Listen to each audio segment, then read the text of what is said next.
Ai, gente, essa pergunta é difícil.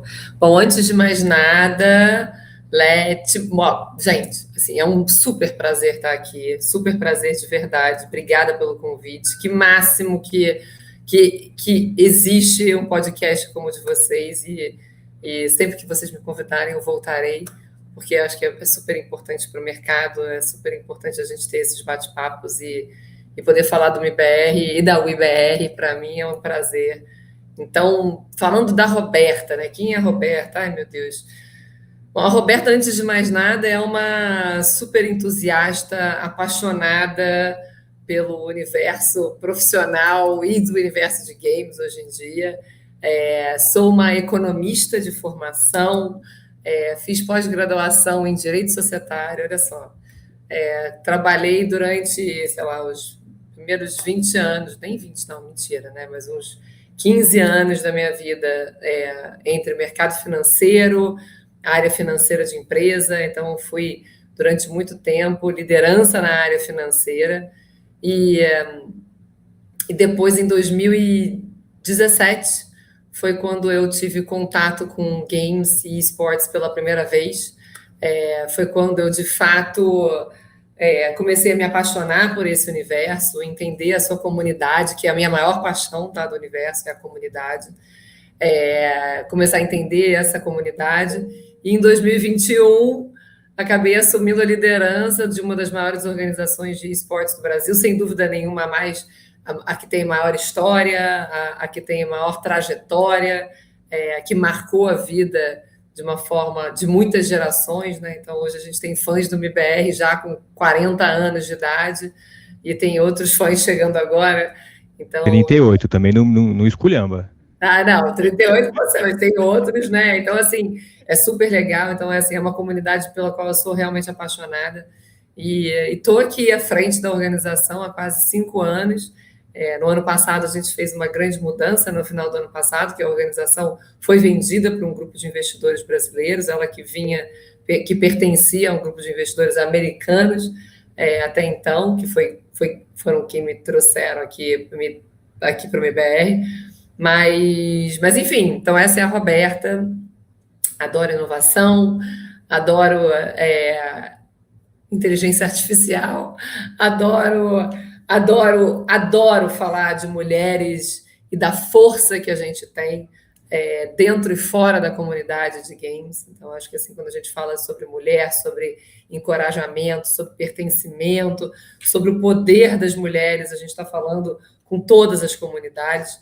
É isso, eu sou mãe da Maria e do Guilherme. A Maria vai fazer 20 anos de idade, estuda neurociência. O Guilherme está terminando a escola, vai fazer 18 anos esse ano. Sou madrasta, boa madrasta da Gabriela e do Bernardo. E é isso. Tentei fazer um resumão. Muito legal. Tá ótimo. Não, mas incrível. Rô, fala uma coisa para mim, então, já juntando duas coisas em uma só. Você veio do mercado financeiro, né? De uma área que tem aquele estigma de ser uma área mais masculina e tudo mais. O que aquela fase te ensinou na tomada de decisões e coisas que você utiliza hoje no mundo dos esportes eletrônicos?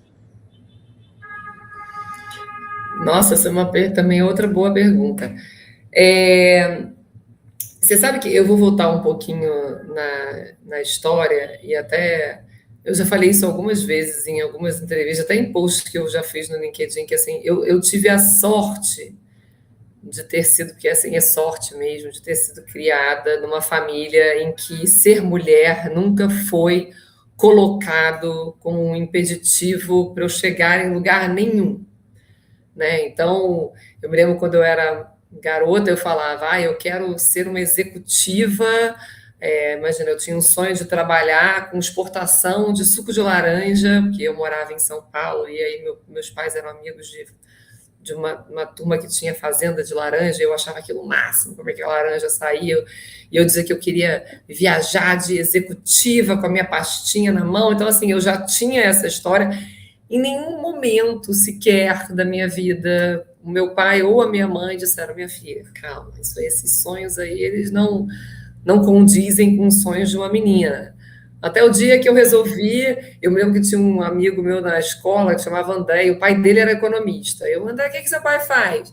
Meu pai faz isso. É isso que eu quero ser. Então, resolvi que eu queria ser economista, porque o pai do André, não era nem a mãe, né? O pai do André era economista, e em nenhum momento eu vi aquilo, ou me foi falado que ser economista era uma carreira para homens, e de fato era, assim, eram pouquíssimas as meninas que faziam economia comigo. E então eu tive a sorte de ter sido criada com essa educação, onde eu nunca fui diminuída por ser mulher, e isso nunca foi colocado como um impeditivo para eu poder chegar onde eu quisesse chegar. Então, eu chego no mercado financeiro com essa mentalidade, e de fato você tem razão, o mercado financeiro, na minha época, então, só tinha homem. Eu me lembro que na mesa éramos eu e mais uma menina, a Sandra, que até hoje é minha amiga, e assim a gente lidava. Assim, muito cá entre nós, olhando para trás, era um ambiente super machista. As brincadeiras em relação às mulheres eram extremamente machistas, né? Tudo era muito machista, né? Você andava no centro da cidade do Rio de Janeiro, era fio-fio para lá, fio-fio para cá, você tinha que se preocupar com a roupa que você botava para as suas reuniões. Assim, era um ambiente, hoje olhando para trás, realmente, assim, era um ambiente muito machista. Se eu me senti desrespeitada alguma vez ao longo dessa temporada que eu passei trabalhando no mercado financeiro, pelos meus pares e meus colegas, nunca, apesar das brincadeiras, né? Não eram brincadeiras que hoje eu acho até que elas seriam desrespeitosas, e elas seriam consideradas desrespeitosas, e eu certamente hoje falaria para eles assim: galera, esse tipo de brincadeira não se faz, né? Na época, isso era muito normalizado, né? Brincadeira de menino, né? Essas brincadeiras que hoje não são mais, elas aconteciam, mas não existia o layer do desrespeito. Assim, a brincadeira é porque era engraçado ser machista, né? Meio de Mocó, aquela história. Eu ia fazer essa piada, eu ia falar, meio da época do Didi Mocó, época do Planeta, como é que era? Cacete Planeta. Cacete Planeta, então. Era normal. Mas, de fato, também olhando para trás, e naquela época já consciente, existiam, assim, preconceitos do tipo: eu estava numa reunião, eu falava, dava uma opinião, uma reunião que era só eu de mulher, e um monte de homens. Eu falava, dava uma opinião, uma ideia, ninguém olhava para mim.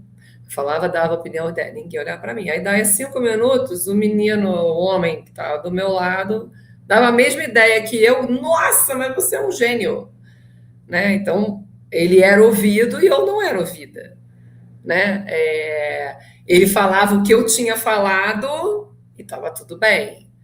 Então, isso eram coisas que, de fato, são coisas que eu vivi muito, assim, de não ser ouvida muito em reunião.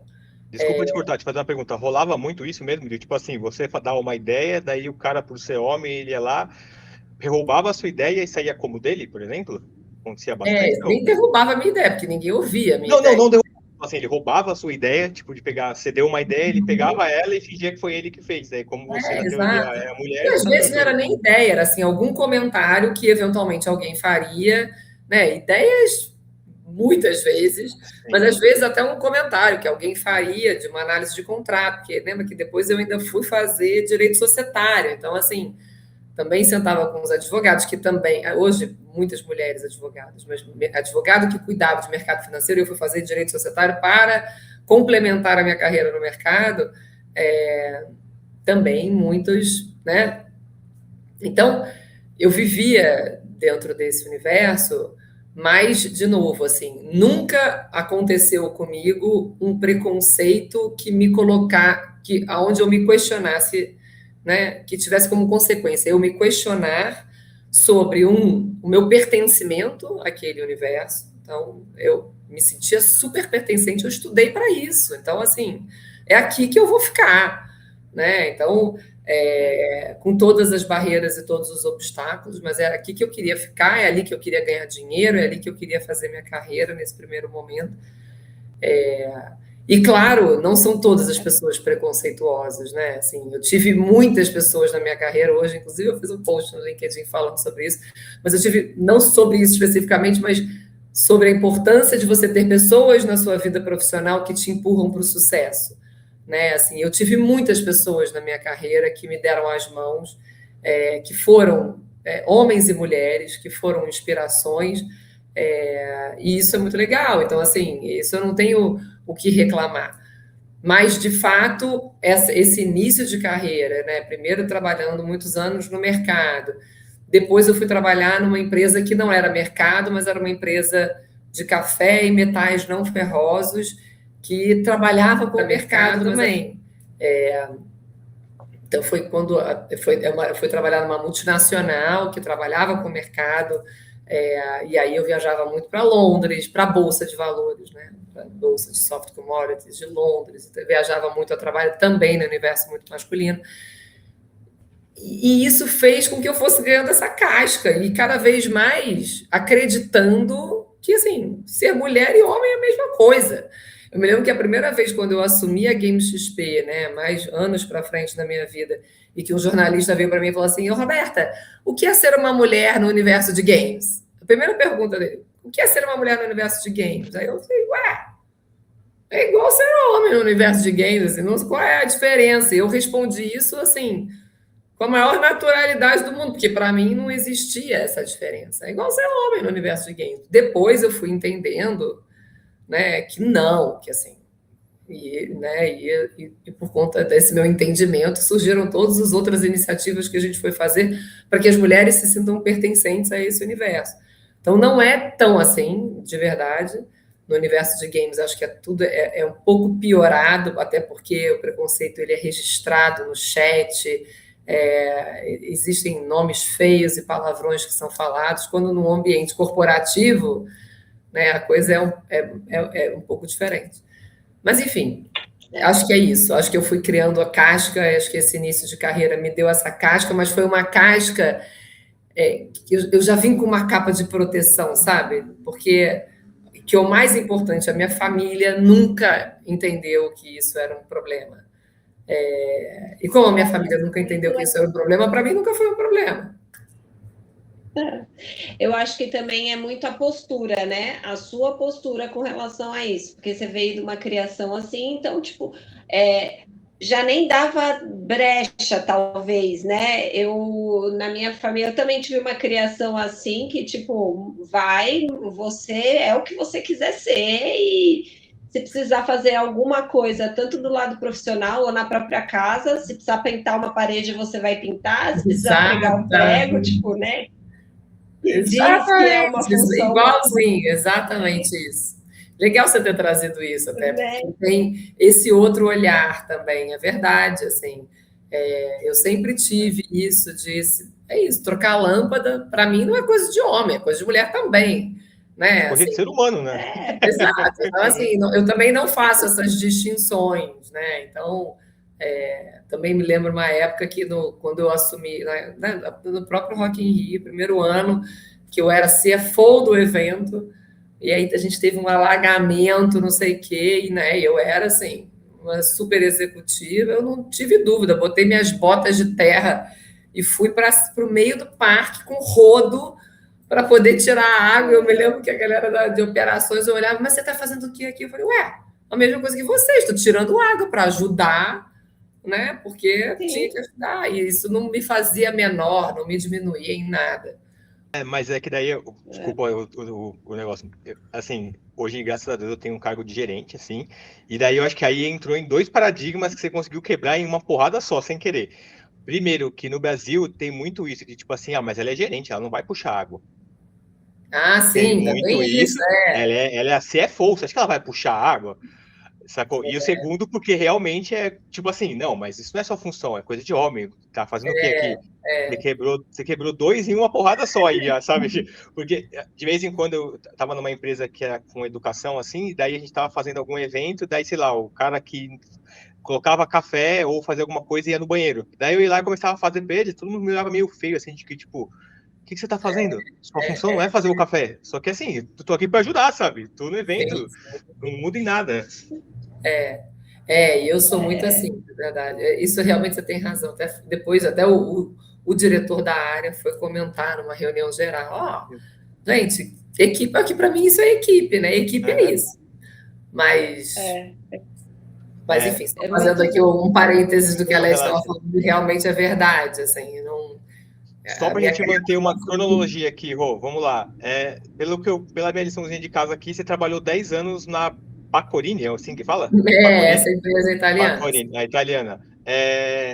Como eu te falei no começo, esse podcast é para quem está começando, e assim, eu imagino que você tenha entrado num cargo iniciante, assim, um cargo não tão forte, e você saiu como CFO desse cargo, dessa empresa.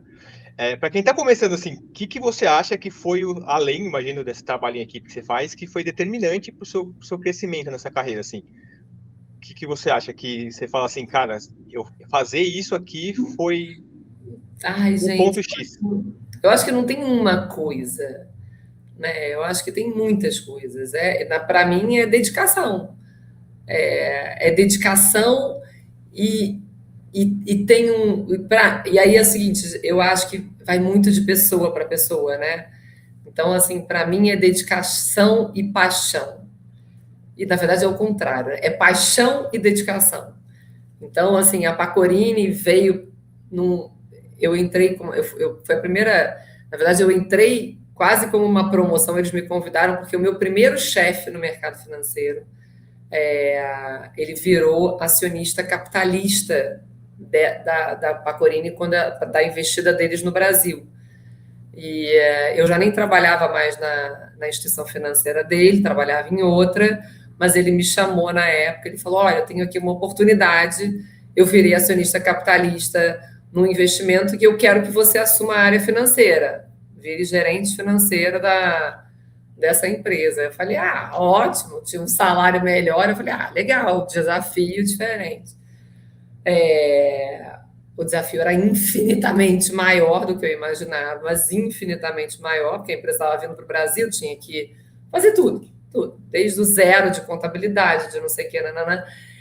Então, assim, o que eu acho, para quem está começando, gente, aproveita tudo que você pode.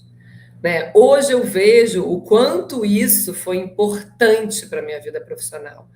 Né? Isso na época era um desespero. Foi a primeira vez que eu tive. Eu sou hipertensa, mas essa foi a primeira vez que eu tive um pico de pressão alta nessa época, né? Porque a Pecorini não tinha operações no Brasil, então eu abri tudo, eu comprei tudo, assim, desde a fábrica no Espírito Santo, eu que comprei, que negociei, eu tinha 23 anos, comprei, que negociei, contratei os contadores, comecei a montar, implantei o SAP, imagina. Eu não sei nem se as pessoas conhecem quem está aqui, mas o SAP é um RP assim, super poderoso. Depois eu fui implantar mais 2 vezes na minha vida em outras empresas. Mas, assim, implantei o SAP, né? Criei todos os processos da empresa, depois comecei a viajar para fora para conseguir financiamento, eu brinco que eu virei a rainha de Varginha, que era uma empresa ligada ao universo de café, e eu ia para Londres, pegava financiamento nos bancos em Londres e trazia para os produtores de café no Brasil. Então, assim, hoje, quando eu conto essa história, as pessoas falam, nossa, mas como é que você fez isso? Eu nem sei, eu só fui fazendo, assim. Eu fui aproveitando tudo que colocavam na minha frente. Todas as oportunidades que apareciam, pode deixar que eu faço, me dá aqui que eu pego. Sentava em todas as reuniões, e aproveitava e sugava de todos os meus chefes tudo que eu podia. Obviamente que uns mais abertos, outros menos abertos, mas né, eu viajava para fora e cada momentinho que você tem uma viagem, que seja para outro estado, para outra cidade, isso faz a gente crescer profissionalmente. Então, eu acho que assim, como eu sempre fui muito apaixonada por trabalho, eu adoro trabalhar, para mim aquilo era assim, me brilhava os olhos, cada coisa nova que eu aprendia, cada coisa nova que eu colocava em prática, né, que eu tinha aprendido e colocava em prática de outras formas, né, o que eu já tinha vivido antes, que eu poderia viver agora. Então, assim, eu acho que, assim, como diz o americano, né, every step of the way, né, cada passinho que você dá, ele é um passo importante. Se você tiver esse espírito de aproveitar cada momento, de não achar, ai, que saco ter que viajar de novo, ai, que saco agora ter que implantar e pensar na contabilidade toda de novo. E todos os anos eu voltava com os contadores, me achava uma louca, sentava, vamos refazer o rasão inteiro da empresa para melhorar os controles e não sei o que, nanana. Mas aquilo foi sabe, eu conhecia a empresa de dentro para fora, de fora para dentro. Eu, né, conhecia os banqueiros fora do Brasil, tanto é que depois de 10 anos, quando eu saí da empresa, aí, enfim, aí depois de alguns anos, eu entrei com 23, com 27 eu virei CFO da empresa. E aí passei a frequentar as reuniões de conselho da empresa fora do Brasil, né, na sede da empresa em Trieste, e aí a cada 3 meses eu ia para Trieste para poder prestar contas, e que no início é um desespero. Eu brinco que a minha primeira reunião de board eu tomei frontal durante 5 dias, de tão nervosa que eu estava, para tudo, para fazer a apresentação, em inglês, né, dos números que eu tinha que criado, que não sei o que, nananã, e depois, no final, aquilo era o máximo, assim, né, porque ver a apresentação dos outros países do mundo, conhecer outras pessoas. Então, acho que, assim, é uma jornada que, se você for aproveitando tudo isso, cada momentinho que eu vivi, os estresses, os sucessos, os fracassos, os insucessos, os dias que eu também já cheguei em casa chorando, muito revoltada, porque eu, né, assim, pé da vida, para não dizer outra palavra, isso já aconteceu milhões de vezes comigo, mas tudo isso vai fazendo da gente, vai moldando o profissional que a gente vai virando, né? E até hoje, para mim, a vida profissional é um grande aprendizado. Então, acho que é isso. Assim, acho que não tem uma fórmula, né? Eu acho que tem aproveitar a jornada. E por aproveitar, eu digo se jogar nela e, de fato, aproveitar. Sim. E aí, dando continuidade, depois você foi para o Rock in Rio, né? Como que foi esse convite? O que fez você ir para o Rock in Rio, uma área de entretenimento, né? E o que foi? O que mudou na sua carreira? O que fez você aceitar? Enfim, qual foi vamos pôr um monte aí de pergunta numa só, e o que fez você, né, você querer mudar, e aí você também, nessa própria experiência, você sair de CFO para ir para uma outra área, como foi essa sua jornada aí, Rock in Rio? Então, mas aí, Elete, se você me permitir, eu vou fazer teve um passo entre a Pacorini e o Rock in Rio, porque que foi muito importante na minha vida, para não dizer que foi o passo assim, mais importante da minha vida. Então, assim, na verdade, eu me formei e fui trabalhar no mercado financeiro, trabalhei durante, sei lá, 8 anos no mercado. Depois, na Pacorini, eu continuei trabalhando com produtos financeiros, só que aí do lado da empresa. Então, assim, como eu falei, antes eu fazia operações de financiamento para empresas, depois eu passei a pegar dinheiro em bancos para os produtores, então estava sempre trabalhando com bolsa de soft commodities, que no final tinha a ver com o mercado financeiro.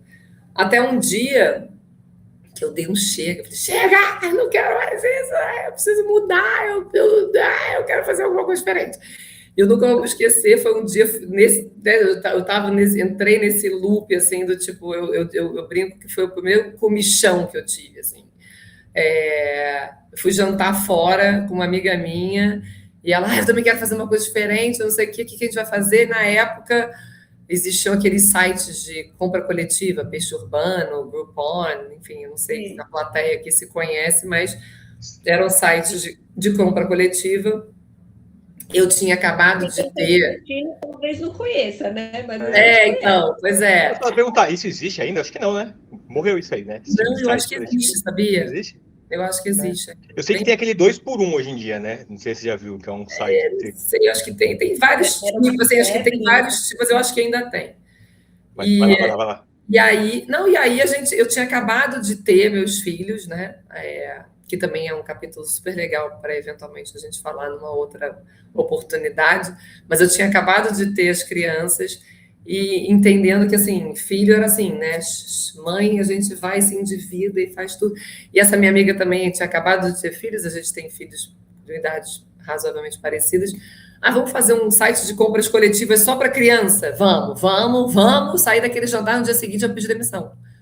Depois de 10 anos, no dia seguinte eu pedi demissão, falei, olha, vou fazer um projeto e tal, mas ainda fiquei 3 meses até sair na empresa para poder fazer o handover todo direitinho, depois virei conselheira da empresa, e aí fiquei ainda mais alguns anos como conselheira da Pacorini, acho que mais uns 5 anos, 6 anos, como conselheira da Pacorini, fazendo também alguns trabalhos para eles quando eles precisavam, mas fui empreender, né? Peguei toda a minha rescisão e falei, bom, é isso aqui que eu tenho de dinheiro para poder gastar com um projeto meu, e fui empreender. E aí, enfim, a gente fez tudo desde o início, a gente criou a marca, que era Pequenos por Menos, a gente testou o site, meios de pagamento, imagina isso há anos atrás, meio de pagamento, fui aprender a mexer no Facebook, que eu não tinha, no Orkut, que na época ainda era, Instagram começou naquele momento, né? Comecei a aprender a mexer no Google Ads, Google Analytics, para poder, né? Todas essas ferramentas que são necessárias quando você está trabalhando no universo digital. Então, para mim, se abriu, assim, de novo, aí uma outra etapa da minha carreira, abriu um novo mundo, de falar, nossa, que máximo isso, né? E fiquei responsável por fazer todas as parcerias comerciais, né, e criar os projetos, e a gente tinha um blog, e aí tinha que criar programas no final de semana, e você vai começando a analisar o que a sua comunidade mais gosta, o que menos gosta. A gente é uma comunidade de mães enorme, que amavam o site e tal. Mas aí, quase 2 anos depois, né, o site era ótimo, se pagava, mas eu não tirava um tostão. Então, fui queimando daquele meu, né, que eu fui guardando meu colchãozinho ali. Chegou uma hora que eu falei assim, gente, vai dar ruim aqui, eu vou precisar fazer alguma coisa a respeito. Aí a gente começou a conversar para poder vender o site para outros sites maiores que existiam. Mas nesse ínterim, o Ike Batista, que é um empresário brasileiro, na época super famoso, também não sei daqui a idade do pessoal, quem conhece, mas o Ike Batista comprou 50% do Rock in Rio, e quando ele comprou 50% do Rock in Rio, ele tinha o direito de indicar o CFO. E, mais uma vez, eu entrei numa empresa indicada por um acionista capitalista para assumir a área financeira, então ele me fez me convidou para poder ser essa pessoa, e eu entrei no Rock in Rio achando que ia ser assim uma molezinha. Falei, gente, festival de música, pelo amor de Deus, já trabalhei, mercado financeiro, vou tirar de letra.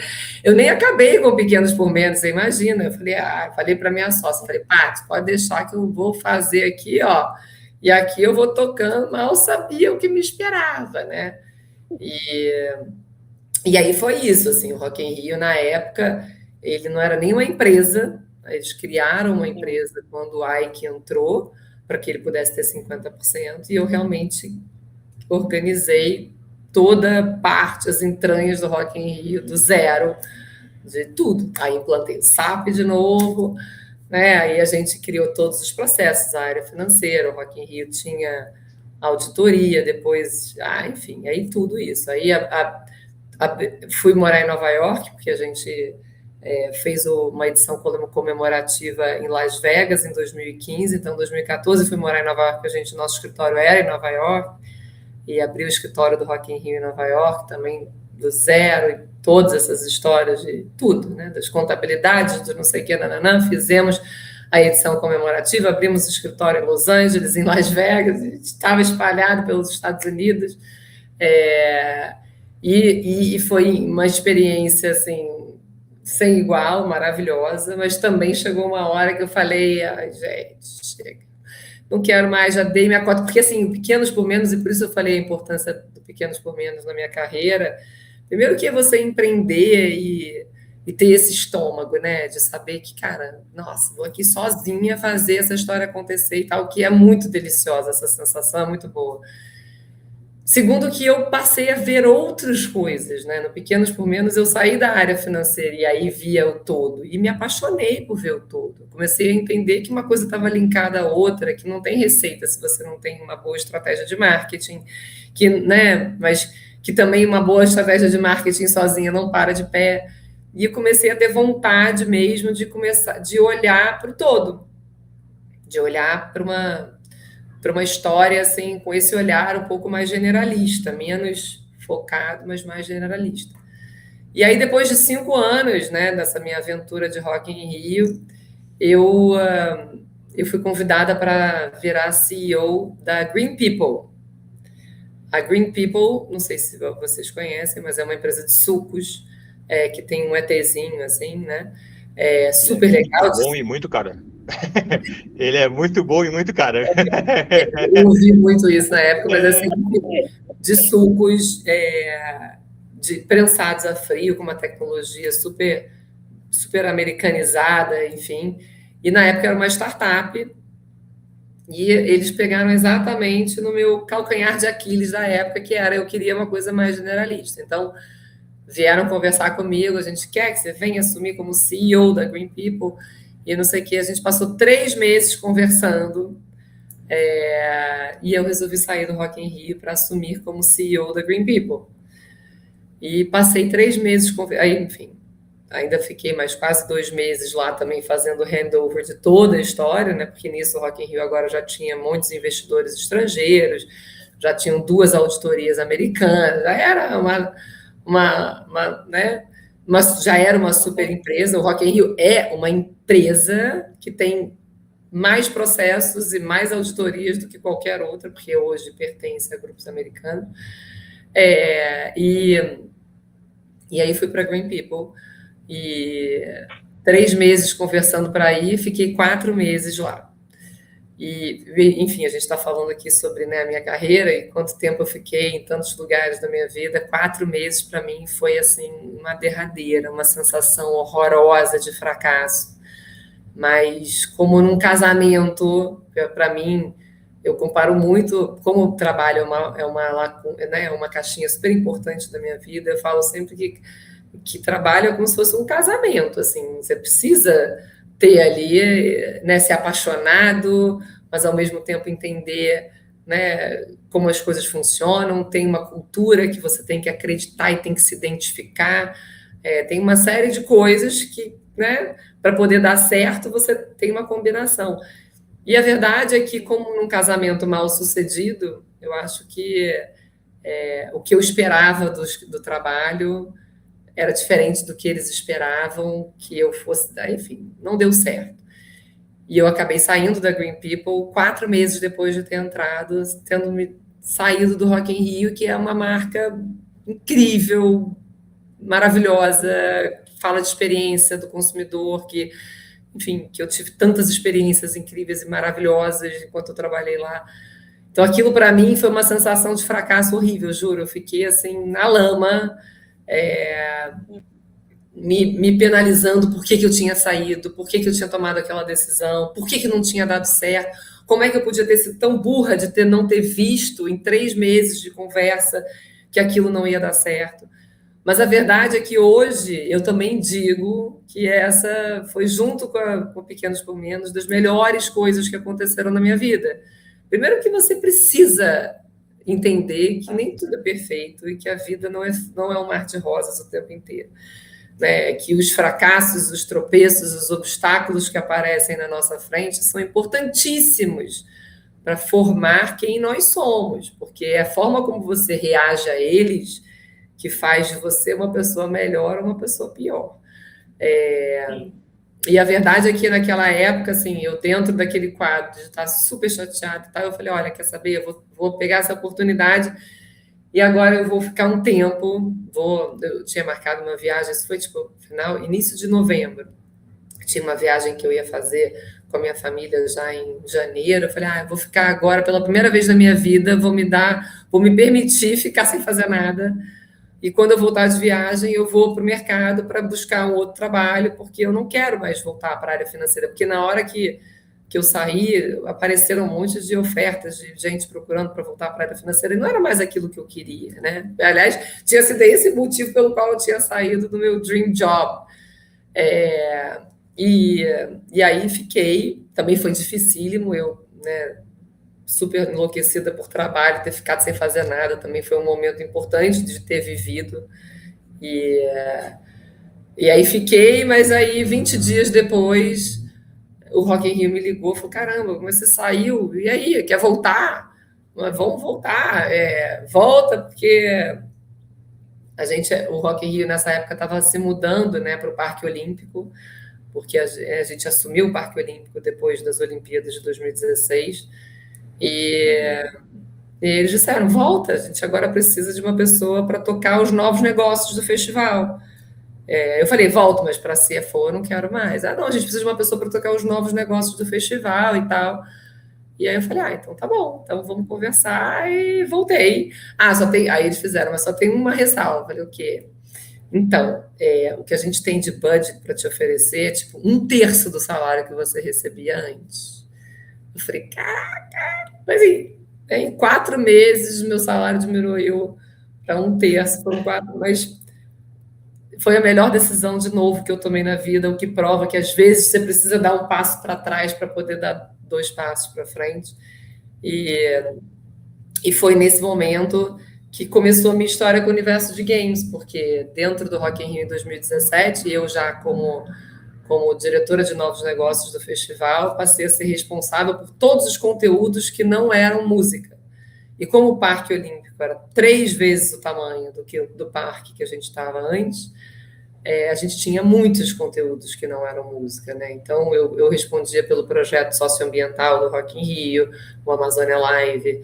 Aí a gente criou a Game XP, que começou como um bairro de games dentro do Rock in Rio, com 2 arenas olímpicas, um espaço enorme.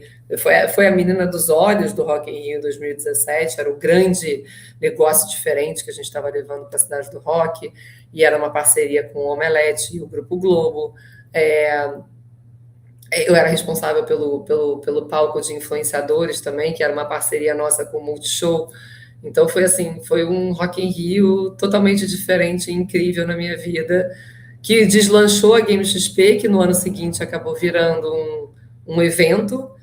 O que começou como um bairro do festival virou um evento, e aí eu virei CEO da Game XP, e aí acumulei os 2 cargos, continuei como diretora de novos negócios do Rock in Rio e CEO da Game XP, até 2021, quando vim parar no MIBR.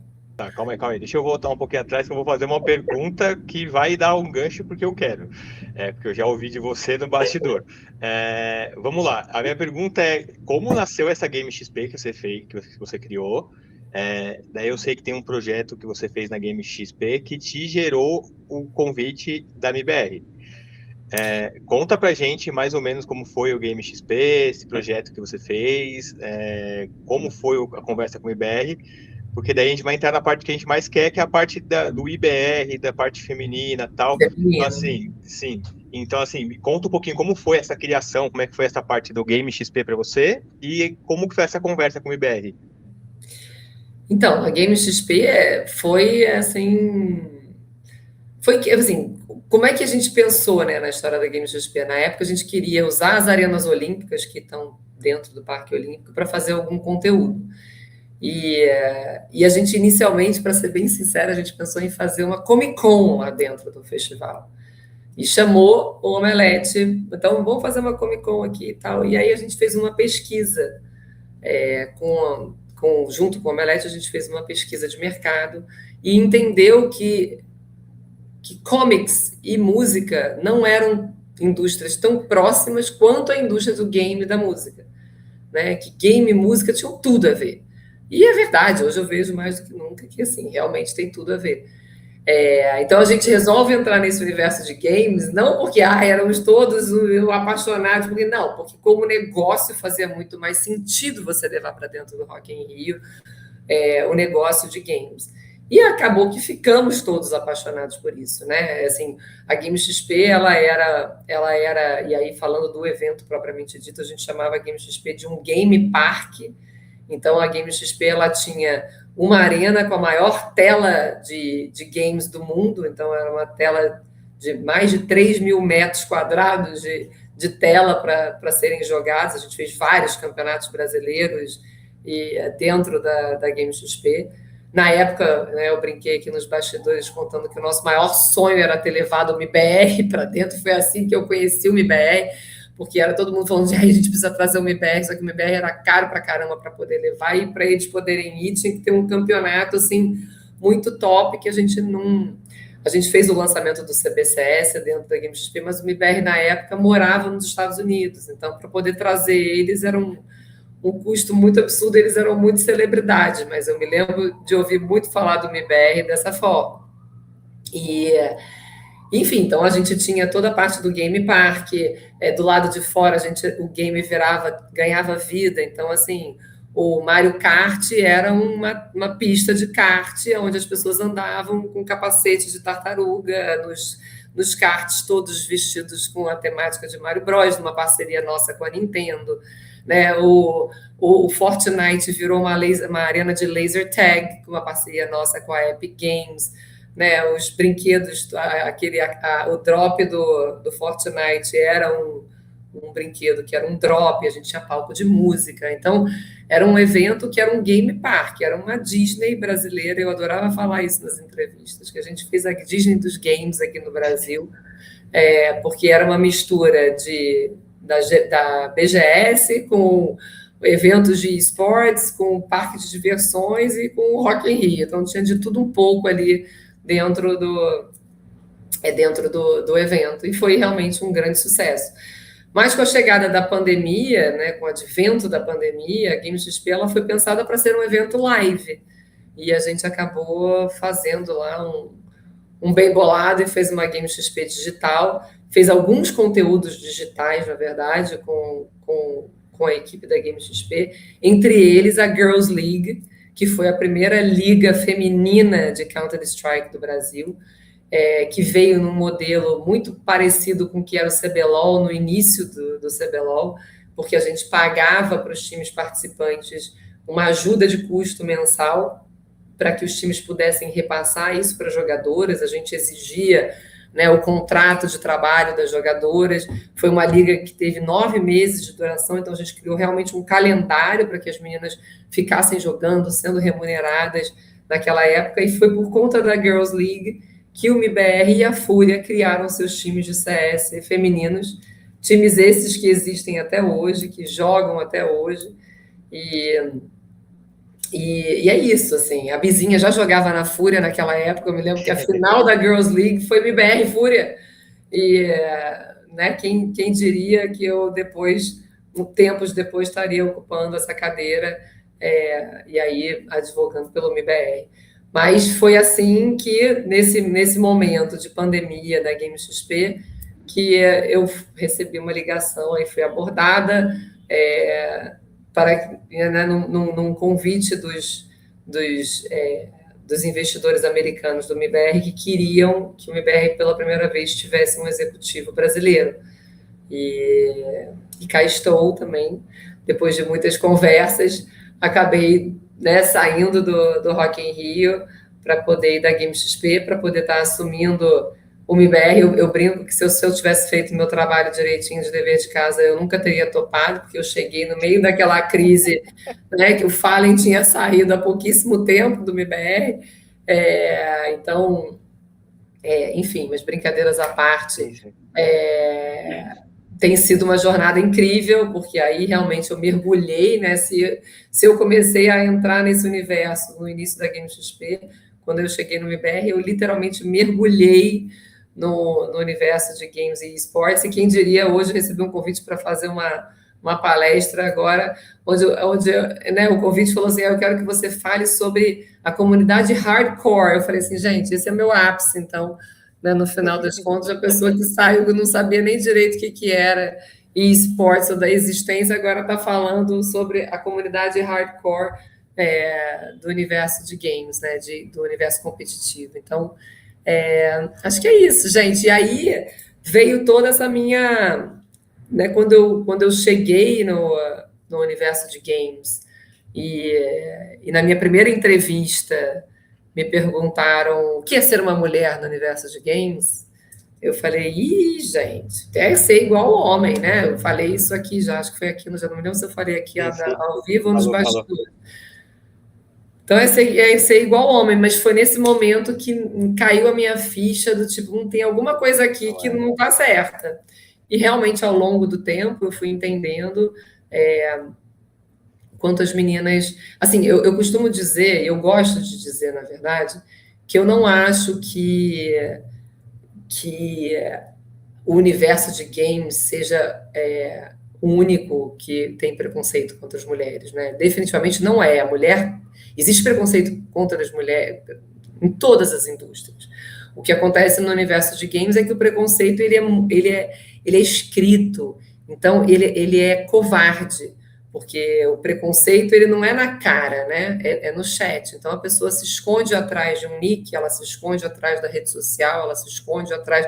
Então ele é muito mais covarde, mas é um preconceito que existe em todos os lugares. E essa ficha começou me caiu muito, porque essa foi a primeira entrevista, mas muitas outras entrevistas que eu dei, a temática inicial sempre era falando do fato de eu ser mulher. Quando eu cheguei no MBR, para vocês terem ideia, a gente fez um comunicado à imprensa, mas eu tinha 2 notas, como é que fala? Nota... esqueci como é que fala, mas reativas, 2 notas reativas. Uma, pelo fato de eu não ser natural desse universo, ou seja, eu não jogava nenhum dos jogos que o MBR jogava quando eu era garota, então eu não era, né, não podia aqui falar e discursar sobre os jogadores, etc e tal, então não sabia, então essa era a primeira nota, e a segunda era o fato de eu ser mulher. A gente fez uma nota reativa do porquê o MBR estava botando uma mulher na posição de liderança do que era, na época, uma das maiores organizações e né, dos maiores amores dos esportes brasileiros. Então, e aí, quando isso, né, esse contexto todo, eu falei assim, nossa, gente, tem alguma coisa aqui que a gente precisa fazer a respeito. E aí, quando eu cheguei no MBR, depois da gente ter feito um projeto incrível do MBR Academy, que foi aí uma peneira que a gente fez no Brasil inteiro, com jogadores, quase 1.000 pessoas inscritas, foi incrível. A gente abriu esse espaço para ter projetos especiais de tempos em tempos. E o próximo projeto, a provocação foi feita, a gente precisa fazer alguma coisa a respeito das mulheres, mas a gente não pode fazer mais uma campanha contra o preconceito. A gente tem que tentar chegar na raiz do preconceito. E foi assim que a gente criou a UIBR. A UIBR começa como um banco de talentos, né, de mulheres que se identificam com o gênero feminino e não binárias e querem trabalhar no universo de games. E por que a gente começou dessa forma? Porque se eu trabalho com games, o meu ecossistema todo entende que uma mulher pode trabalhar com games. Eu costumo brincar que meus filhos, com certeza, não têm nenhum preconceito sobre mulher trabalhando com game. Afinal de contas, a mãe deles, né, é líder de um time de esportes. Então, então, se você consegue trazer as mulheres para entenderem que elas pertencem a esse universo, que elas podem, sim, trabalhar e contribuir para esse universo, a gente vai mudando aos poucos. É um trabalho de formiguinha, mas a gente consegue ir mudando, né, a forma de pensar das pessoas. E assim nasceu a UIBR, linda, maravilhosa, dentro do Rock in Rio, porque a gente nasceu num evento dentro do Rock in Rio em 2022, e viramos uma grande comunidade, uma comunidade de mulheres super engajadas, numa base de dados. Hoje a gente é muito mais do que só um banco de talentos, né? O IBR faz eventos presenciais, ele tem o Summit para falar de carreira de mulheres no universo de games, né? A gente, que aliás vocês poderiam cobrir esse ano, inclusive, né? A gente tem outros eventos que a gente traz de mentoria, a gente tem, né, um podcast que a gente fala do EXP, que a gente fala sobre a vida de meninas dentro desse universo, a gente traz muitas histórias inspiradoras, então a gente hoje se denomina um ecossistema de ações de empoderamento feminino, né, dentro do universo ligado a esse universo de games. Então é isso. Nasceu dessa forma, evoluiu muito e hoje eu fico super feliz e orgulhosa. Agora com a chegada da Spoon, né, que o MIBR foi vendido no final do ano passado para esse grupo de investidores brasileiros, que assim como eu acredita muito em diversidade. Então, assim, uma das minhas metas também que hoje o MIBR é feito por mulheres e homens em igual número dentro da organização.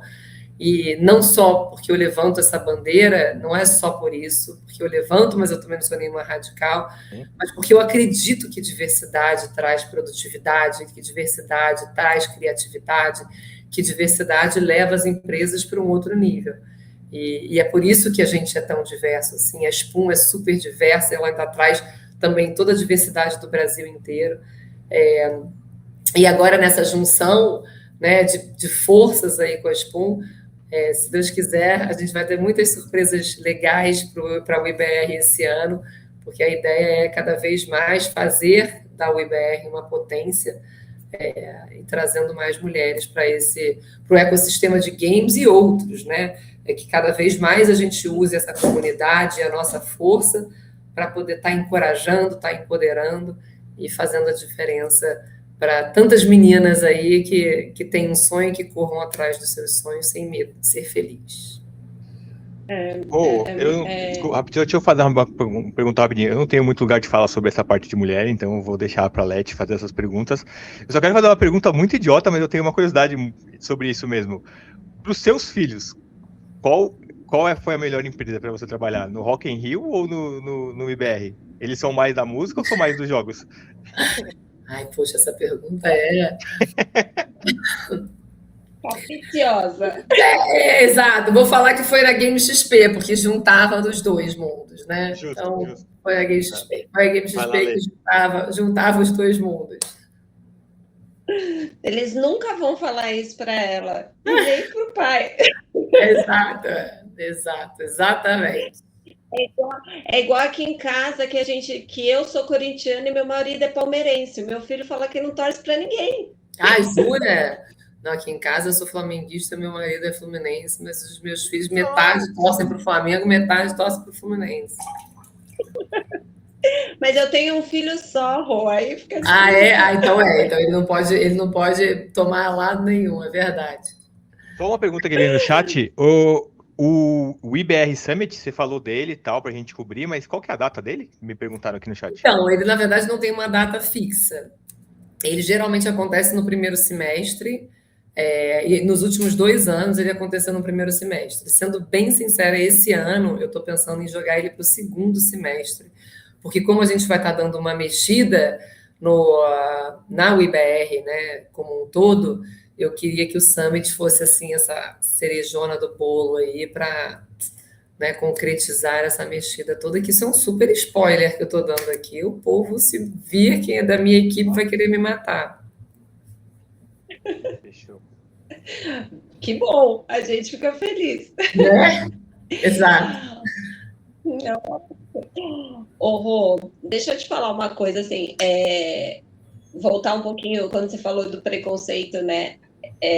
A gente já, desde pequena, né, na verdade, a gente tem essa questão, porque a gente ganha boneca, né?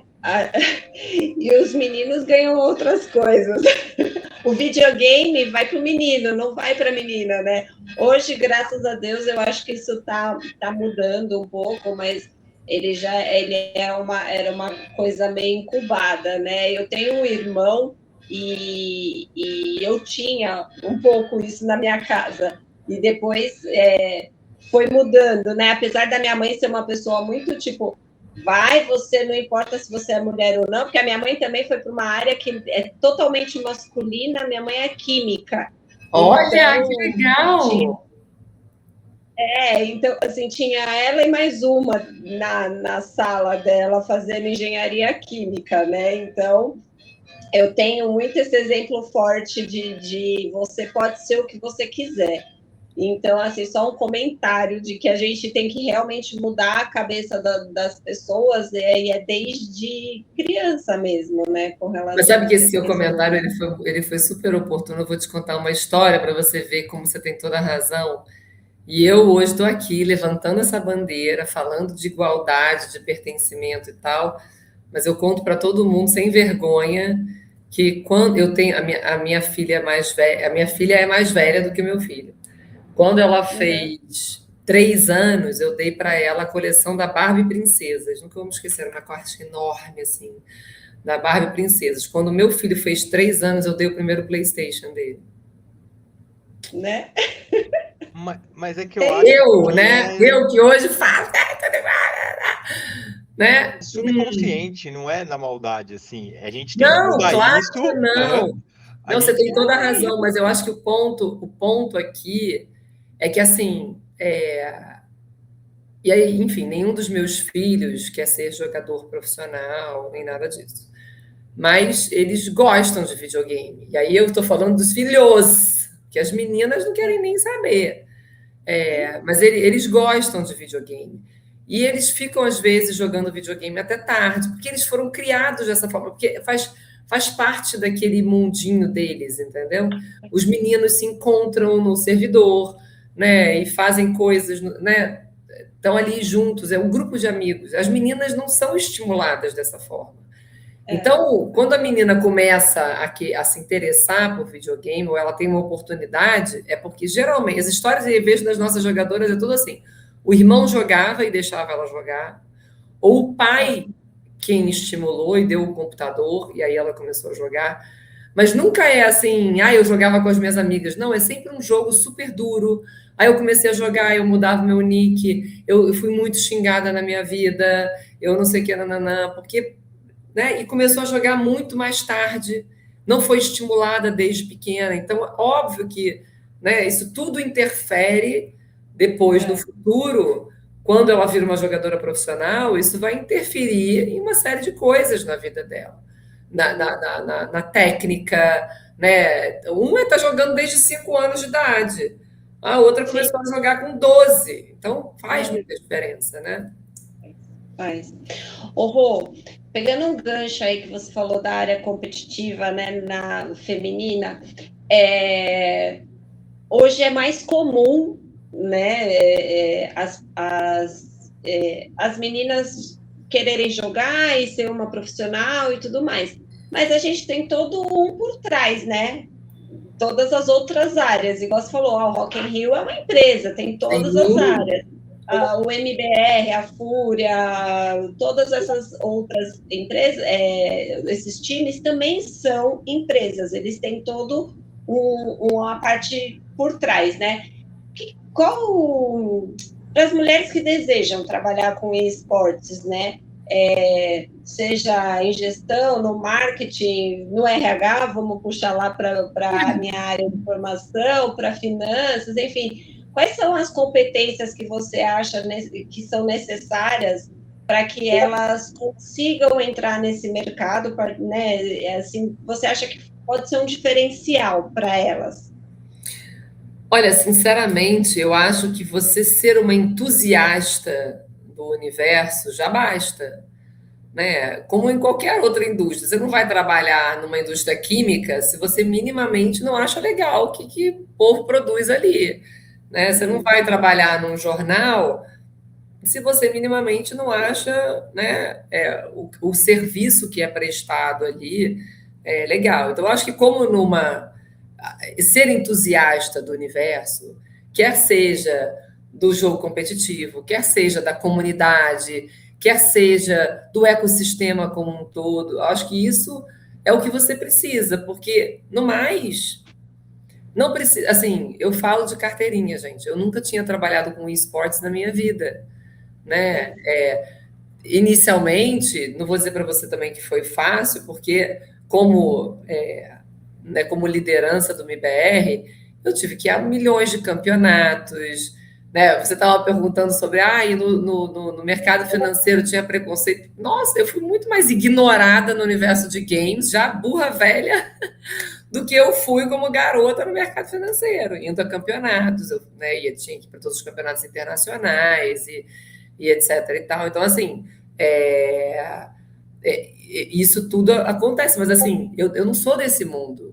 E me saí, acredito que eu muito bem. Na parte que eu desconhecia, eu me cerquei de pessoas que eu confio e acredito no potencial, como em qualquer outro universo, né? Então, hoje, se eu fosse CEO de uma indústria química, eu estou pegando aqui o exemplo da sua mãe, eu certamente me sairia bem em diversas áreas, mas na área de produção química e dos engenheiros que estão fazendo o produto, eu não poderia, eu teria que ter pessoas importantes e sêniores ali para poder tomar decisões que eu desconheço. Então, isso acontece em muitas áreas. Então, assim, o mundo dos games está de braços abertos para receber todas as mulheres que querem trabalhar em games, com games. Né? Assim, a equipe do MIBR hoje, ela é um mix de pessoas que vieram de fora do mercado de games, que trabalharam em agência de publicidade, que trabalharam em empresa, em marketing de empresa, né, que trabalharam em projetos socioambientais e tudo. Ela é um mix de pessoas que tiveram no universo fora do mundo dos games e daqueles que realmente foram jogadores e quiseram virar coach, depois de coach viraram managers e que lidaram com esse assunto a vida toda. Então, eu acho que assim, não tem certo ou errado, tá? De braços abertos, você como marketing de comunidade, a comunidade do Rock in Rio, vamos falar aqui, né? A comunidade do Rock in Rio, ela tem padrões que você, se entrar para trabalhar no marketing do Rock in Rio amanhã, você vai aprender a entender, assim como a comunidade do MIBR tem padrões que amanhã, se você começa a trabalhar no marketing do MIBR, você vai aprender e saber trabalhar com. Né? Então, não existe não tem um livro né, que você tem que seguir, olha, eu preciso ter todas essas skills aqui para poder trabalhar numa organização de esportes. Não, eu acho que você tem que ser entusiasta do assunto, isso vale para homens e mulheres, porque se trabalhar num assunto que você não gosta é horrível, você já vai trabalhar mal de largada, a meu ver. Mas, no mais, não tem mistério nenhum. Como você bem disse, Celeste, nós somos uma empresa. E como empresa, em qualquer empresa, você tem as regras, os processos e tudo. E é um universo apaixonante, né? Porque eu fui trabalhar na Fúria também. Nunca na minha vida eu ia imaginar que eu ia entrar numa empresa de esportes eletrônicos, e quando eu entrei, me apaixonei e estou aqui fazendo podcast falando sobre isso, porque é um universo que enche os olhos, né? Que é um universo que tem um mundo aí de oportunidades para quem quiser entrar, né? Se fazer dentro. Eu acho que isso é importante você dizer, porque eu acho que a alegria, a curiosidade, né? Ser uma pessoa que tem que estar aberta para possibilidades, digamos assim, né? Exato. E tem uma infinidade de carreiras, né? Acho que assim, hoje o MIBR, né, tem os advogados societários, advogado de marca, né, não necessariamente contratados, mas que trabalham com a organização, societários de marca, trabalhista, a gente tem a área de marketing em todas as suas frentes, né? Desde a área de estratégia, de marketing institucional, do marketing de patrocínio, do conteúdo, dos influenciadores, todas as áreas possíveis e imagináveis dentro do marketing. Na área financeira tem a contabilidade, tem os auditores, enfim, tem até a complexidade, porque somos uma multinacional, então, assim, tem toda a questão financeira, tem tudo que você possa também. Então, assim, em todas as frentes, no comercial, a gente tem que ter a galera batendo lá na portinha de todo mundo para a área de patrocínio. Tem o atendimento, que faz atendimento às marcas, que tem que falar com as marcas as suas entregas. Né? A gente fala com as mesmas pessoas das marcas que outros eventos também falam, que eventos grandes também falam. Então, tem todas as oportunidades de carreira, sem dúvida tem. A gente até música, a gente tem canal no Spotify. Então, é um mundo, né? É um mundo. Esse papo com você está incrível, mas a gente está indo para o final agora, né? Queria ficar aqui a noite inteira conversando, mas você tem os seus compromissos, a gente também, né? Agora a gente vai estar indo para o finalzinho, e eu sempre brinco que eu falo que é a pergunta de ouro, né? Para a gente ir para o encerramento. Já que você falou bastante desse projeto, né? Com as mulheres e tudo mais, qual é a dica de ouro que você dá para a menina que quer entrar nesse universo, trabalhando, que é enfim... E não vale falar só do IBR, tem que falar alguma coisa. No universo como um todo. Eu acho que, assim, de novo, eu acho que não existe uma dica de ouro, assim. Acho que a frase que eu adoro falar, e que é uma verdade, eu falo muito para os meus filhos, que se tá com medo, vai com medo mesmo. Então, só se joga, porque... E assim, não é... Eu entendo que dá frio na barriga, eu entendo que é um universo ainda muito masculino, mas pode ter certeza, podem ter certeza. Ele parece muito pior do que é, efetivamente. E eu acho que estamos aqui, eu, a Leti, para provar que é possível, que é delicioso trabalhar com esse universo nas mais diversas frentes. E que é isso, hoje as grandes organizações estão super abertas, recebem as mulheres. Eu acho que, assim, ter mulher numa organização, como eu disse antes, não é só uma questão de você preencher as lacunas de ESG, é produtividade, é criatividade, né? É você ter uma cabeça muito maior para produzir coisas diferentes, são outros olhares. Então, a empresa que sai ganhando. Então, de novo, se está com medo, vai com medo mesmo, porque o medo vai acabar rápido. Legal. É aquele filme pega os 5 segundos de insanidade e vai. Pega aqueles 5 segundos Exatamente, e vai embora. Vamos lá, Rô. Muito obrigado por participar desse projeto com a gente. Antes de fazer o encerramento, só me deram uma bronca aqui de uma menina que participa do nosso projeto e que ela falou que ela vai cobrir o Summit, sim, que é a Mariana Muniz. Não sei se você conhece ela. Tá ótimo, tá super convidada. Quando tiver o Summit, a gente vai se falar e você vai estar lá cobrindo o Summit de todas as formas que você puder. É isso, estaremos lá então.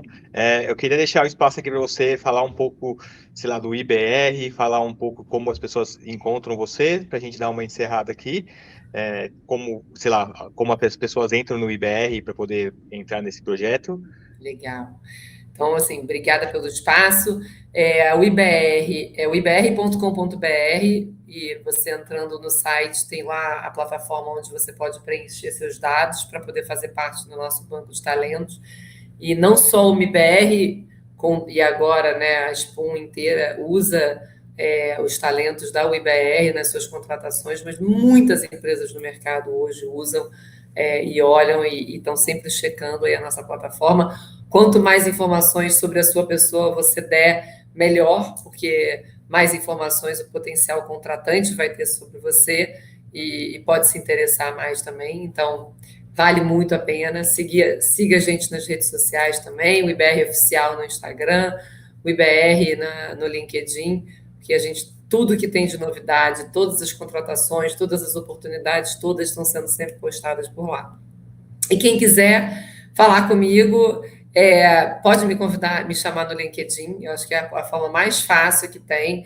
Às vezes eu demoro um pouco para responder as mensagens, mas eu respondo. Difícil ter uma mensagem que fica não respondida no LinkedIn. A única coisa que eu peço para não pode mandar mensagem falando sobre oportunidade de trabalho, mas não é ali que é oportunidade de trabalho. A oportunidade de trabalho a gente sempre posta nas redes do MBR e agora da SPUM. Então, vocês podem seguir a SPUM também. Tem muita oportunidade de trabalho. A SPUM é uma empresa que hoje já tem mais de 400 funcionários aí pelo Brasil inteiro. E a gente também posta todas as nossas oportunidades por lá. SPUN de nariz. Então, é isso. Muito obrigada pelo convite. Parabéns pelo projeto, para vocês dois. Feliz demais de vocês se interessarem não só pela minha trajetória, mas pela UIBR. É super importante e a gente continuar nesse nosso caminho de mostrar para as meninas, para as mulheres, de que o mundo dos games está de portas abertas aí para todo mundo. Obrigada. Obrigado a você. Fala um pouco aí, Leti, como é que acham você? Como que a gente conversa com você? A gente tem uns projetos vindo novo aí com a Leti, ela vai pegar algumas vagas e vai destrinchar aí, só para avisar. Vai ser bem legal. Que legal. A gente está aí engajado. Eu, depois de sair da Fúria, fui para outras áreas, mas voltar para o esportes, para mim, é um desejo muito grande. Mesmo trabalhando em outras áreas, a gente fazendo podcast e aí a gente fazendo ele crescer no projeto é muito legal, né? E eu também, vocês me acham no LinkedIn também e no Instagram. Eu sou mais contida ainda um pouquinho nessa coisa aí das redes sociais, preciso melhorar. Mas foi um prazer enorme falar com você, Rô. A gente já tinha tido a oportunidade de conversar, como eu te falei, lá nos bastidores, e fico cada vez mais encantada com esse projeto. Eu estou lá no site, vou atualizar os meus dados lá. Atualiza, então pronto, atualiza. E vai ser um prazer participar, cobrir o evento, e sempre que você tiver alguma coisa que você queira compartilhar com a gente. E aí já falando, a gente podia fazer um especial de Dia das Mulheres aí, já jogar alguma coisa legal, né? Isso é super legal. Eu tô dentro do que quiser, já falei, o projeto é comigo mesmo, o que vocês quiserem eu faço. Eu adoro projetos, adoro falar, comigo é isso. Eu evito falar muito sobre a parte feminina, porque eu não tenho direito de fala, não sei o que vocês passaram, mas assim, eu tô super dentro para fazer as coisas acontecer. Não sou, como eu falei, eu não sou um podcast gigante ainda, se Deus quiser um dia vou ter mais notoriedade, mas assim, se eu puder ajudar de qualquer forma, eu tô aqui. Mas todo mundo, para começar, tem que ter um começo. Sim. Só para encerrar aqui, galera, essa semana ainda a gente tem um convidado, sexta-feira, às 16 horas, Carlos Gama. Ele é vice-presidente de esportes da Access Pro. E é isso. Muito obrigado, Roberta, de novo. Eu que agradeço, na verdade. A honra foi toda nossa. Muito obrigada. Nossa, um prazer. Obrigada.